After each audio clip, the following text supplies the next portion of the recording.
What is going on, guys? This is your boy Kyle the Pug here, and today we are going to get into our first Q&A video of this channel. Now, before we get started with today's video, I just want to say a huge shout out to the Triumph clan for letting me in as one of their content creators. And now, when I actually did get in, I was really excited to get in, and I just feel so thrilled, and I'm really proud to be a part of their content squad. And also a huge shout out too for TC Raptors for making this possible. I mean, I'll put everything in the link in the description below, so you guys can definitely go check him out.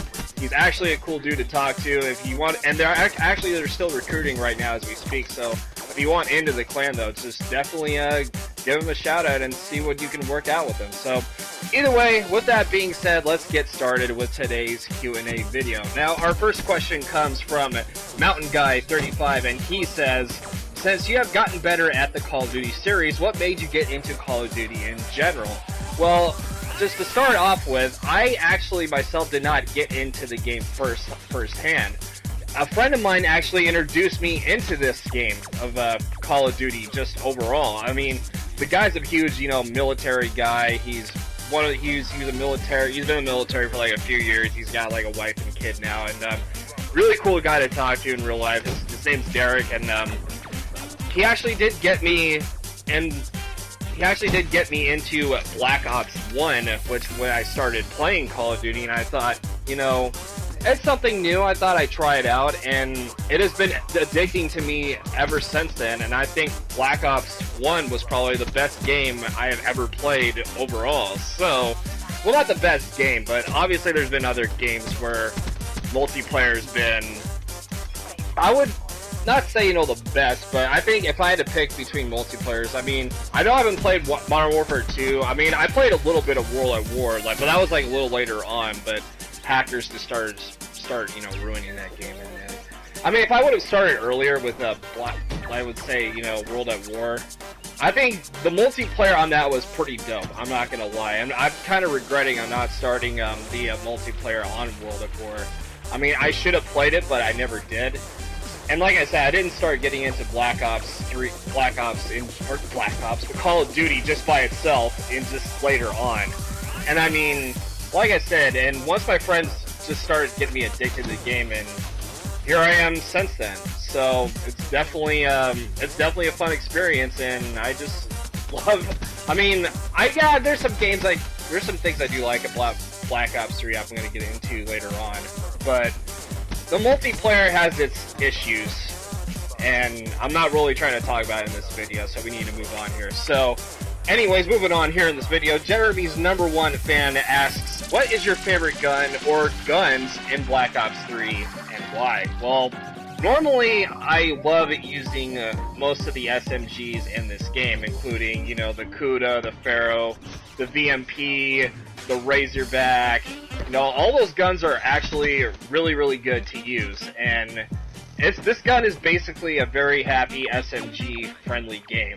And for assault rifles, my definite favorite's definitely the XR2, the 3-burst auto, not auto, but the 3-burst gunfire, where it's just, the fire rate on it is weird, but I actually have gotten used to the fire rate on that gun, so it's definitely a very good gun to use. And I also like the Man of War, which you're actually seeing me use in this video, and I like the KN-44 also. Is definitely another gun I recommend using also as well. Oh, and another underrated gun, I would say the ICR, especially with rapid fire, because with rapid fire, that thing still shoots like a laser, and you can actually melt people up close, shockingly. So it's definitely one of those guns where it's definitely underrated, and the recoil on that gun is just, you don't even see any of it on it.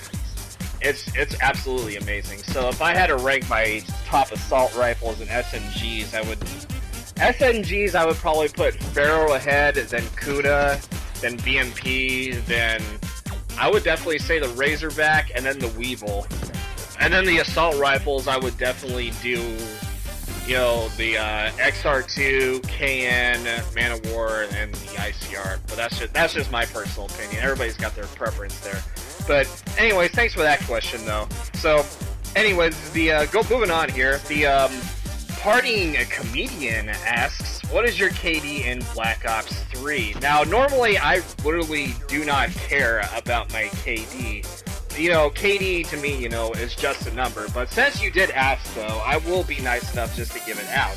My KD is a 1.70, and like I said, it's just a number to me. So, that being said, it's basically just a number that that I really don't take seriously. I mean, I know I'm gonna be good at majority of Call of Duty games in general. I mean, I'll have my upsides, I'll have my downsides, whatever. But and most of the time, I usually get spanked in this game. But it's the gameplay you're gonna see here. It kind of begs to differ.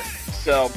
Anyways, yeah, KD is 1.70, and like I said, KD is not really a concern to me, unlike, tryhards who actually take the game too serious. I mean, unless you're like a pub player or something, not a pub player, but a game battles, MLG player. I guess that's one thing, but if you're like a sweaty nerd tryhard with like no life and you're sitting in your mother's basement, then yeah, you got some problems with taking the KD whole thing seriously with and your social life's probably pretty bad though too if you actually take your KD very seriously. But either way, I do have some friends that actually have that problem with taking their KD seriously.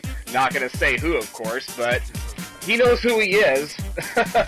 But anyways, yeah, like I said, KD is not a serious thing for me.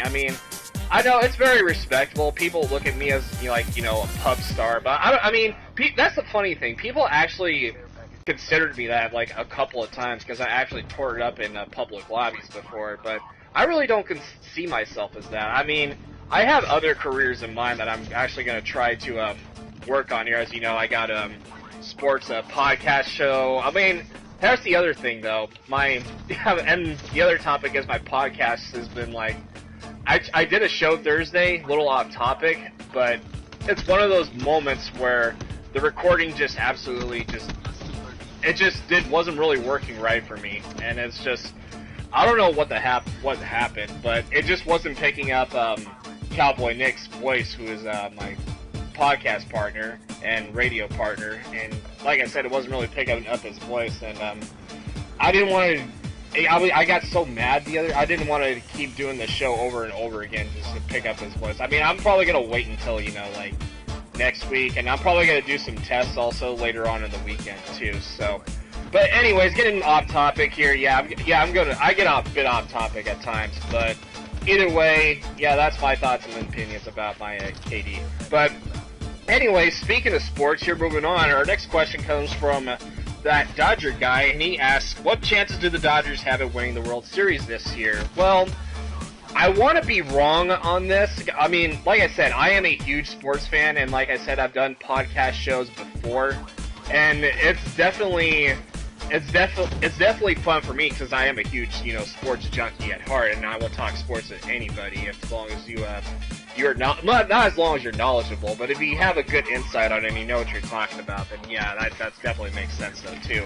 But anyways, what chances the Dodgers have?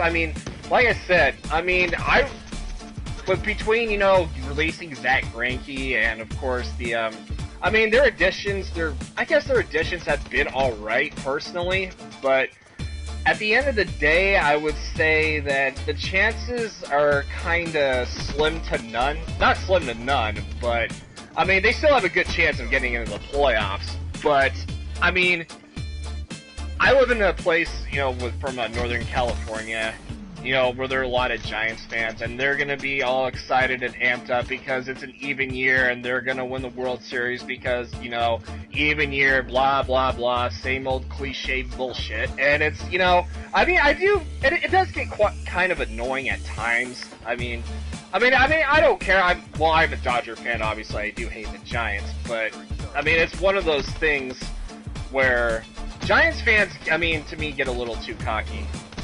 Just to me, and there's a lot of I do get cocky a lot of times also, but it's just one of those moments where they think they have it in the bag, and it's just, it's kind of stupid how they're putting it in lock. I wouldn't be surprised if they did win the World Series.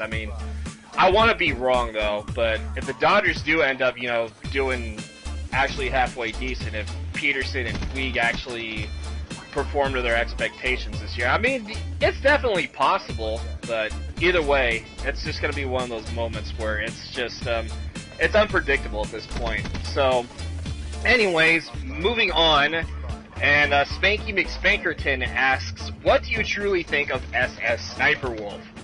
Now, that's actually a good question, because many people, like a few weeks ago, have actually asked me that question numerous times of what I thought of SSSniperwolf being fake and all that. Well, if you want me to be honest here, I can actually tell you a bit of inside information that I found about her. See, there was actually some, I guess she was in a porn, like, not a porn, but they had, like, porno pictures of her, like, I can't really explain it, personally. I mean, you guys would have to look it up for yourself, but there have been times where she's been called out for being a fake gamer, and of course, all those situations, blah, blah, blah. I mean, I actually seen a couple of proof videos that being the fact that SSSniperwolf is fake, and I mean, I do agree with some of the content. I mean, that she might be fake, like faking her, not like fake, but faking her gameplays.